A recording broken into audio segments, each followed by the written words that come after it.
Selamat siang, mari silahkan duduk. Terima kasih. Ibu bagaimana kabarnya ibu? Baik, Bu. Alhamdulillah. Alhamdulillah, baik. Perkenalkan saya bidan Ririn ya ibu. Ya, Bu. Kalau boleh tahu nama ibu siapa ibu? Saya Ibu Rizda, Bu. Baik, ibu Rizli ya bu. Umur ibu berapa ibu? Apakah ibu sudah menikah dan pekerjaan ibu apa? 19 tahun, Bu. Sudah menikah dan saya sebagai ibu rumah tangga. Baik, ibu 19 tahun ya ibu. Agama ibu apa dan pendidikan terakhir ibu? Islam, Bu. Dan pendidikan terakhir saya SMA. Oh, baru lulus nih kayaknya ya bu ya. Iya. Alamat rumahnya ibu di mana ibu? Di Karawang, Bu. Di Karawang, dekat ya berarti ya. Kalau boleh tahu nama suami ibu siapa ibu, usianya berapa dan pekerjaannya apa? Bapak Raihan, usianya 24 tahun dan pekerjaannya sebagai dosen. Oke baik, Bapak Raihan ya bu ya. Baik Bapak Raihan. Alamat bapaknya di mana ibu? Alamatnya sama, Bu, dengan saya. Baik, sama dengan saya. Tas. Bu Rizda, apakah ada yang bisa saya bantu? Iya, Bu, saya ingin berkonsultasi mengenai KB, Bu.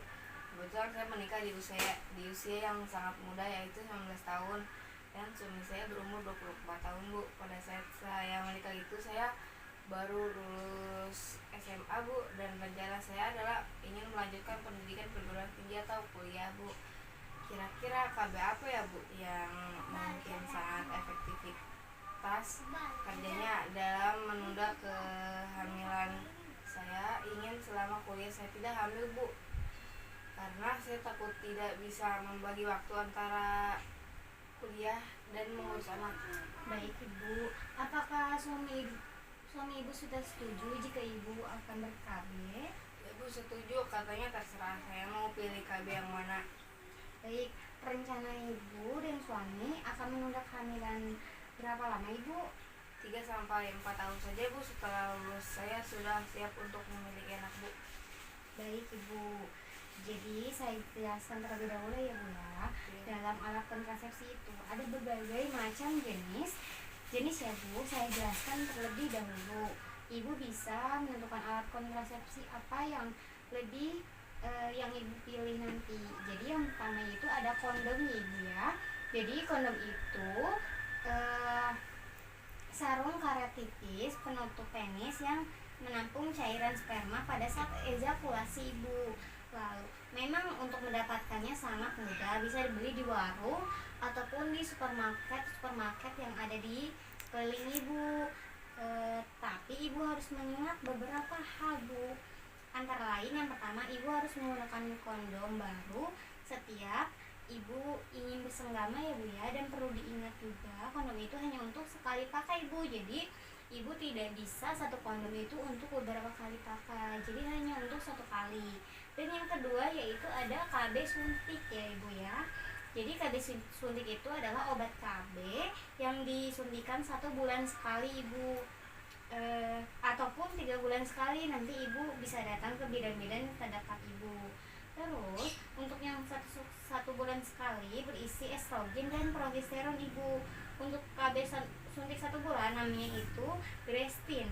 Lalu untuk yang 3 bulan sekali itu berisi hanya sebuah progesteron saja.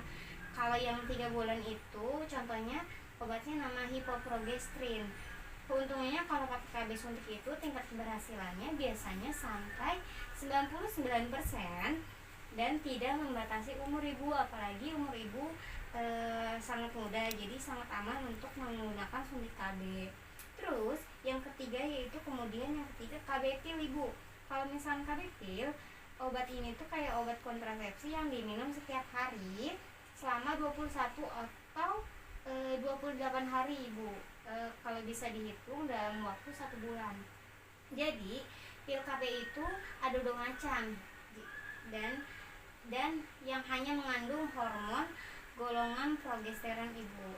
Kalau yang pil kombinasi yang mengandung hormon golongan progesteron dan estrogen, pada pil KB 28 hari terdapat 21 pil dengan hormon dan 7 pil tambahan yang berisi placebo atau pil kosong. Tetapi biasanya kalau misalkan ibu menggunakan pil KB diminum gitu, kadang suka ibu-ibu tuh kadang suka lupa minum ibu. Kayak misalkan tidak diminum malam hari atau apa, karena kan misalkan capek kerja atau apa jadi langsung tidur. Jadi kadang ibu-ibu itu suka males kalau buat minum obat kayak gitu ibu. Terus yang keempat yaitu namanya IUD atau AKDR ibu. Jadi ini tuh alat kontrasepsi yang dimasukkan ke dalam rongga rahim. Jadi terbuat dari plastik fleksibel. Jadi berapa jenis IUD dililit tembaga gitu ibu, yang bercampur perak, bahkan ada yang disisipi oleh hormon golongan darah ibu. Jadi itu yang bisa ibu pakai untuk menunda kehamilan ibu. Tapi bagaimana ya Bu Bidan? Saya bingung Bu, harus yang mana yang saya pilih? Baik ibu, dilihat umur ibu yang masih sangat muda ya ibu ya, 19 tahun. Saya sarankan agar ibu menggunakan pil KB ibu, karena pil KB dapat mencegah lepasnya sel telur dan dari indung telur, dan juga bisa mengentalkan lendir mulut rahim sehingga sperma tidak dapat masuk, dan efektivitasnya itu 98,9% sampai lebih dari 99% ibu. Namun keputusan tetap ada di ibu untuk memilih yang mana yang ibu bagikan. Saya hanya merekomendasikannya saja ibu. Saya pilih pil KB aja deh Bu, saya takut suntik-suntik soalnya. Oh baik, takut ya karena pertama kali buat suntik-suntik kayak gitu ya bu ya. Baik bu, cara minum pil KB ini tidak boleh hanya asal minum saja, dan jangan sampai lupa untuk minum ya bu ya. Ada aturan pakai pil KB yang wajib ibu ikuti sehingga efektivitasnya itu kontrasepsi tersebut tetap tinggi. Beberapa aturan minum pil KB yang perlu ibu ketahui. Pil KB bisa diminum kapan saja ibu, tapi harus pastikan bahwa ibu sedang tidak hamil ya ibu ya. Dan juga ibu bisa melakukan uji kehamilan melalui tes pack terlebih dahulu.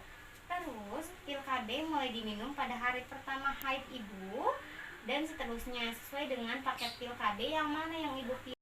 Baik ibu, selain itu cara untuk minum pil KB yang benar harus pada jam yang sama setiap harinya ibu, dan mengikuti arah tanda panah yang tertera nanti yang bisa ibu lihat di bungkus pil ya. Dan ibu juga bisa mulai mengkonsumsinya itu saat hari ke-8 haid ibu, tapi dengan tambahan penggunaan kondom jika ingin berhubungan intim dengan pasangan ya ibu ya. Dan jangan lupa untuk meminumnya ibu, takutnya ibu lupa, tetapi ibu usahakan kalau bisa ibu bikin alarm gitu ibu untuk minum pil kayak gitu ibu. Oh jadi begitu ya Bu. Baik, kalau begitu saya pilih pil KB yang direkomendasikan oleh ibu aja deh. Sebelumnya terima kasih ya Bu atas penjelasannya. Jadi saya dan suami lebih tenang untuk menunda kehamilan ini Bu. Jadi saya dan suami bisa difokus ke pendidikan terlebih dahulu Bu. Nanti jika semuanya sudah siap, saya akan mulai program kehamilan ya Bu. Oke baik, jadi begitu ya bu ya. Baik ibu, sama-sama. Karena itu sudah menjadi tugas dan tanggung jawab saya sebagai seorang bidan ibu yang akan membantu para ibu-ibu untuk berkonsultasi dengan saya. Semoga ibu dan suami bisa semangat untuk kedepannya ya bu ya. Baik, sebelum itu saya persiapkan pil KB-nya terlebih dahulu ya bu ya. Baik Bu. Baik ibu, ini pil KB-nya saya berikan. Tetap diminum sesuai anjuran yang saya jelaskan tadi ya ibu ya. Baik Bu.